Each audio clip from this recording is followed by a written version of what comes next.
अस्सलाम वालेकुम रहमतुल्लाहि वबरकातुहू। प्यारे बच्चों, आज हम एक नई बुक स्टार्ट करने वाले हैं जिसमें बहुत ही प्यारी प्यारी ब्यूटीफुल और बहुत ही एंटरटेनिंग स्टोरीज़ हैं जिससे आप इंजॉय भी कर सकते हैं और उससे बहुत कुछ सीख भी सकते हैं। इस बुक का नाम है अखलाकी कहानियाँ पार्ट 1। और इस बुक में बहुत ही छोटी छोटी स्टोरीज़ दी गई हैं, इजी लैंग्वेज में है ताकि आप लोग उसको अच्छे से समझ सके और उसको एंजॉय कर सके। इस किताब को अफजल हुसैन रहमतुल्लाह अलैह ने लिखे हैं। और चलिए आज हम जो है इसका फर्स्ट चैप्टर पढ़ते हैं, यानी फर्स्ट स्टोरी पढ़ते हैं। रसूल सल्लल्लाहु अलैहि वसल्लम का बचपन था। मेरी एक रिक्वेस्ट है आप सबसे कि जब भी आप सल्लल्लाहु अलैहि वसल्लम का नाम सुने प्लीज़ ज़रूर भेजा करें। हमें जो है कुरान और हदीस दोनों में रिकमेंड किया गया है कि हम जो है अल्लाह के रसूल का जब नाम सुने तो ज़रूर उन पर दरूद भेजें। और सबसे ज़्यादा कंजूस आदमी वो होता है जो रसूलुल्लाह का नाम सुनकर भी जो है दरूद नहीं भेजता। आप सल्लल्लाहु अलैहि वसल्लम पर दरूद भेजना हमारे लिए बहुत ज़रूरी है, ये उनका हक़ है। अगर हम पूरा दरूद नहीं पढ़ सकते तो कम अज़ कम हम सल्लल्लाहु अलैहि वसल्लम तो ज़रूर बोलें। ठीक है, तो आप सल्लल्लाहु अलैहि वसल्लम का बचपन था। काबे की एक दीवार कुछ टूट गई थी। लोग उसकी मरम्मत कर रहे थे, यानी जो काबा है जहाँ पे हम लोग जाते हैं हज और उम्रा करने के लिए, जिसके इर्द गिर्द हम तवाफ़ करते हैं मक्का में जो है, उसकी जो दीवार थी, आप सल्लल्लाहु अलैहि वसल्लम के ज़माने की बात हो रही है माय डियर स्टूडेंट्स, उसकी जो एक दीवार थी वो टूट गई थी। ठीक है, और उसको लोग जो है फिट कर रहे थे, उसको कंस्ट्रक्ट कर रहे थे। तो उसमें बच्चे भी काम पर लगे हुए थे और पत्थर के टुकड़े जो है कंधों पर लेकर आते और दीवार में लगाते थे। और ये आप सल्लल्लाहु अलैहि वसल्लम के बचपन का वाक़या है, okay, when he was a child. तो आप सल्लल्लाहु अलैहि वसल्लम वाज आल्सो हेल्पिंग देयर। तो जब थोड़ी देर के बाद बच्चों के कंधे दुखने लगे तो उन्होंने जो है अपना तहबंद जिसको कहते हैं, या शलवार कह लीजिए, या बॉटम जो पहनते हैं, उसको खोलकर जो है उन्होंने खांधे पर रख लिया और पत्थर उस पर लादने लगे।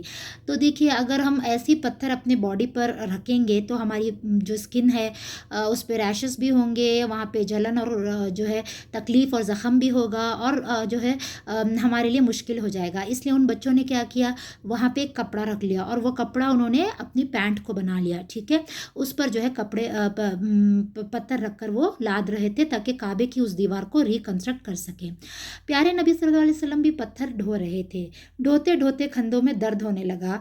आपके चचा भी मौजूद थे। भतीजे की तकलीफ देखकर बोले, क्योंकि आप सल्लल्लाहु अलैहि वसल्लम के बचपन का वाक़या है और आप सल्लल्लाहु अलैहि वसल्लम ने भी जो है इस कंस्ट्रक्शन में पार्टिसिपेट किया था, और वो भी पत्थर ढोकर ला रहे थे और उनके कंधे इस वजह से जो है बहुत दुख रहे थे। तो आप सल्लल्लाहु अलैहि वसल्लम के जो चचा थे उन्होंने देखकर बोला कि तुम भी अपना जो है तहबंद खोलकर कंधे पर रख लो ताकि पत्थर लाने में कंधे ना दुखे। तो देखिए, उनके चचा हैं, उनसे मोहब्बत करते हैं, उन्होंने सजेस्ट किया कि तुम भी जो अपना तहबंद निकाल लो और कंधे पर रख लो ताकि पत्थर ढोने में आसानी हो। चचा की बात सुनकर जो है आप सल्लल्लाहु अलैहि वसल्लम ने ऐसा करना चाहा, मगर इस बेहयाई की बर्दाश्त आप सल्लल्लाहु अलैहि वसल्लम में कब थी। यानी कि अगर ज़ाहिर है पैंट निकाल देंगे, तहबंद निकाल देंगे तो नीचे से जो है जिस्म दिखेगा, और ये आप सल्लल्लाहु अलैहि वसल्लम को गवारा नहीं था।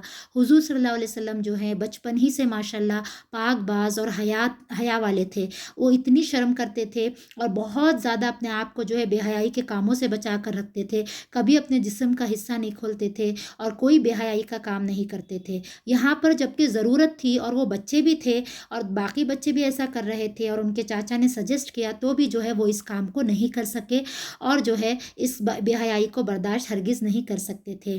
और सतर खोल कर जो है बरहना हो जाना उनको कैसे गवारा होता, यानी यह हरगिज़ वो बर्दाश्त नहीं कर सकते थे, भले ही आप बचपन की बात कर रहे हैं, बड़े होने की नहीं।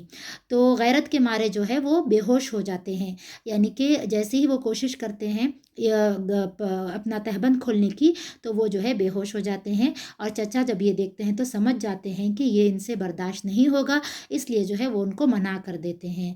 तो प्यारे बच्चों, इस कहानी से हमने क्या सीखा, हमें बचपन ही से जो है बहुत ही हया और पाक दामन बनना है। हाँ, आज तो ज़माना इंटरनेट का है और ऐसी गंदी गंदी वाहियात चीज़ें इंटरनेट पर मौजूद हैं, एड्स आते हैं, मैगज़ीन्स इतने बेकार से होते हैं, बाहर निकलते हैं तो भी हम गंदगी देखते हैं। ऐसे वक्त में हम अपनी निगाहों को नीचे कर लें, ना हम अपनी ज़ुबान से कोई गंदी बात करें, ना हम अपनी आँखों से कोई गंदी बात देखें, ना हम अपने कानों से कोई गंदी बात सुने। हम जो है पाक बन कर रहें, क्योंकि अल्लाह खुद पाकबाज़ है और पाकी को पसंद करता है। तो हमें जिस्मानी सफाई सुथराई का भी ख्याल रखना है और अपने सोल को भी पाक व साफ़ रखना है, अपने रूह की पाकीज़गी का भी ख्याल रखना है। इस तरह के जो भी काम होते हैं, जो बेहयाई के काम हैं, चाहे गाने सुनना हो या मूवीज़ या ऐसे गंदे कार्टून्स या कुछ भी हो, ہمیں ان سے بچ کر رہنا ہے. یہ کوئی مسلمان کے کرنے والا کام نہیں ہے. ہمیں اپنے آپ کو جو ہے ان سب چیزوں سے پروٹیکٹ کرنا ہے، کیونکہ آپ دیکھ رہے ہیں کہ ہمارے جو بیلوڈ پروفٹ محمد صلی اللہ علیہ وسلم تھے وہ کیسے تھے، وہ کس طرح سے اپنے آپ کو پروٹیکٹ کرتے تھے. ہمیں بھی ان کی طرح بننے کی کوشش کرنی ہے، ان کے فوڈ سٹیپس کو ہمیں فالو کرنا ہے. تو یہاں پہ چھوٹے سے کویشچنس ہیں، پڑھ لیتے ہیں. فرسٹ کویشچن کیا تھا؟ لڑکے پتھر کیوں ڈھو رہے تھے؟ اس کا آنسر آپ کو یہیں پہ مل جائے گا، ٹھیک ہے، اس اسٹوری میں. سیکنڈ کویشچن ہے کندھے دکھنے پر ان لوگوں نے کیا کیا؟ اس کا بھی آنسر اسی جو ہے اسٹوری میں ہے. پیارے نبی صلی اللہ علیہ وسلم کو جب چچا نے حکم دیا تو کیا ہوا؟ یہ تینوں جو کویشچنس ہیں بہت ہی سمپل اینڈ ایزی کویشچنس ہیں، اور تینوں کے آنسرز جو ہے اس پیراگراف میں یا اس اسٹوری میں دیے گئے ہیں. میری آپ لوگوں سے ریکویسٹ ہے کہ آپ لوگ پلیز ان کے آنسرز جو ہے چیٹ باکس میں لکھیے، تاکہ مجھے پتہ چلے کہ آپ نے اسٹوری اچھے سے سنی ہے اور آپ نے اس کو انجوائے کیا ہے. تو مائی ڈیئر اسٹوڈنٹس، ہماری اسٹوری یہاں پر ختم ہوتی ہے. میں آپ تمام سے ریکویسٹ کرتی ہوں کہ ان اسٹوریز کو بے شک انجوائے کریں، بے شک ان کو جو ہے ان کو سنیں، لیکن ان کے سبق جو ہے اس کو ہمیشہ یاد رکھیں اور اس کو فالو کرنے کی کوشش کریں. اور میں آپ لوگوں کے آنسرز کا ویٹ کروں گی. چیٹ باکس میں ضرور لکھیے گا کہ ان کے آنسرز کیا ہیں. انشاءاللہ پھر آپ سے ملاقات ہوگی وتھ نیو اسٹوری انشاءاللہ. جزاکم اللہ خیرن کثیرہ. السلام علیکم ورحمۃ اللہ وبرکاتہ.